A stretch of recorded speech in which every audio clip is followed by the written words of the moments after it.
Hi, this is PR Sundar. Welcome to Post Market Report sponsored by Delta.exchange. Today's market, as usual, highly volatile, and today's trade was more or less same as yesterday. We opened slightly better than what SGX Nifty indicated, and we recovered. Then in the afternoon there was some huge selling, and then after that selling, again market shot up and closed somewhere near high. And yesterday also it was something like that only. And today, you don't know what has happened. Suddenly around 2:30 when I saw the European markets and US markets, they were trading very much in green.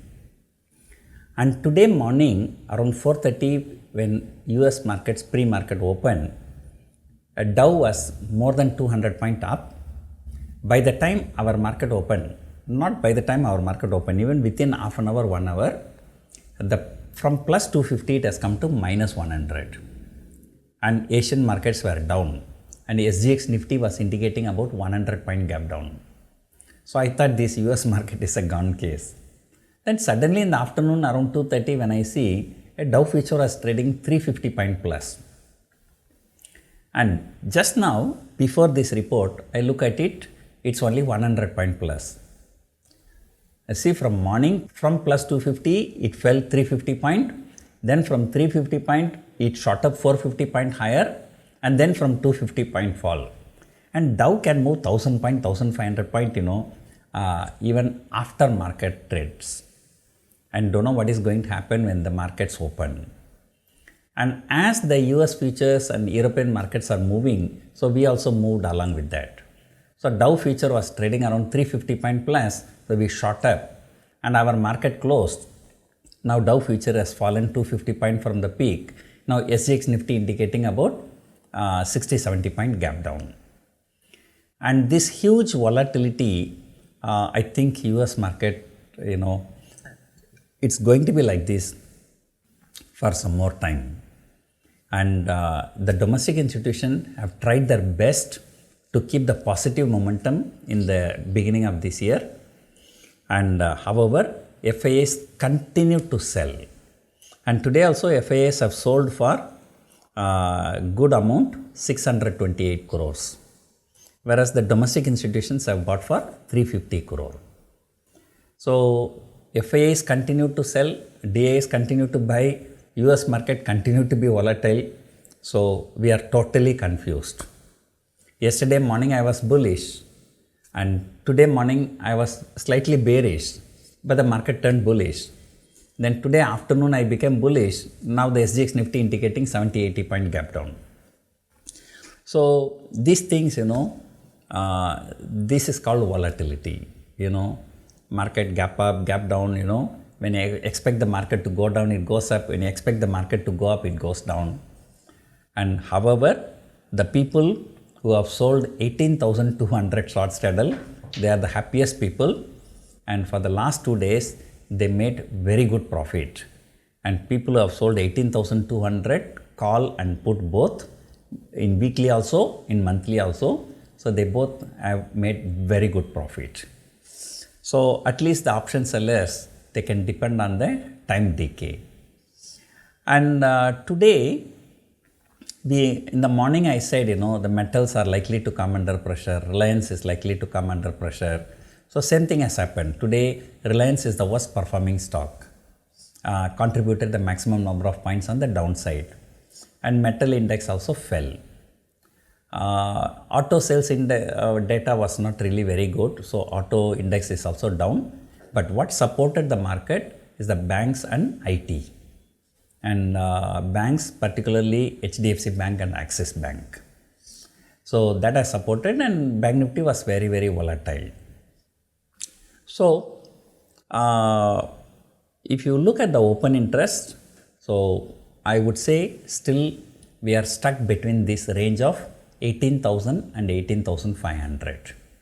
And in fact, since November 1, we have been stuck in this range, except for a brief period when it shot up more than 18,500, and for a brief period it fell below 18,000.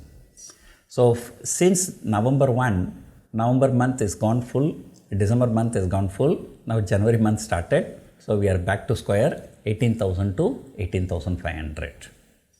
And at least we must be happy that we are not falling so much, and our markets, it's likely to be volatile for a few more days. And when the US markets, as and when some important data comes like Fed meeting, US jobs data, the markets are volatile, we can understand. But for the last 2 to 3 weeks, there is nothing in the US market, but yet the markets are hugely volatile. So this volatility is going to continue. The worst thing is that, the volatility is more, but volatility index is not moving more. And markets are making big moves on both the sides, but option premiums are too low because the volatility index is calculated based on the option premium. So that is why the volatility index is very, very low. I think today also the volatility index has fallen. So we are, I would say multi-year low. I'm looking at the options, for far out of the month, like December 2023, the option premiums are very, very bad. So very, very low. Sometimes around this time last year, a straddle used to trade around 2,500 rupees. Now it is trading only around 2,100 rupees. The premiums in the long-term options are very, very bad. So anyway, we'll wait for 1 or 2 more weeks. When the corporate results season begins, the volatility will increase. And if not, definitely just ahead of the budget, volatility will increase. So until then, we just trade for some short term and don't take any position for long term. So looking at the stock specific, look at the PFC and REC. The PFC, just 2-3 days before it went to 131, 132 rupees. And now today it is 157 rupees. So it shot up like 20% in last 3-4 days. So PFC and REC both are, I think if you are my long-term follower, you should know that I like these 2 stocks. And these 2 stocks offer a very good dividend yield, more than 10%. And it has got a tremendous value. And I have invested personally in these 2 stocks. And I also do covered call, make some money. So this year, I told you yesterday also, maybe the year of PSU stocks, and that's what is shown here. And today the market was down or flat, we can say, but PFC can shoot up 4%, 5% today and can hit fresh 52-week high. So anyway, I'm happy because I always like high dividend yield stocks. And maybe soon I'll be coming out with some more recommendations. High dividend yield stocks, one can make about 20-25% return per annum through covered call, through dividend and through other things. So right now, nothing more to add. So we have to wait until tomorrow morning. We have to see where the US market closes, and US market, there will be a lot of action today. Because the first trading session, historically, as and when the US markets are closed significantly lower, the following year, the US markets have shot up at least 15%. So this is what the past data says. And then 2022 is the worst year for US markets after the Lehman Brothers collapse. So the end of 2023 is definitely going to be good, there is no doubt about it, but where they are going to start from now, so that's a $1 million question. So there will be huge volatility, so let us see who wins, bulls or bears today in US market. So we will open accordingly tomorrow. But as of now, SGX Nifty indicating about 60-70 point gap down, so that is actually a bad sign. So things can change by tomorrow morning. So hope you enjoyed watching this video. Thank you for watching.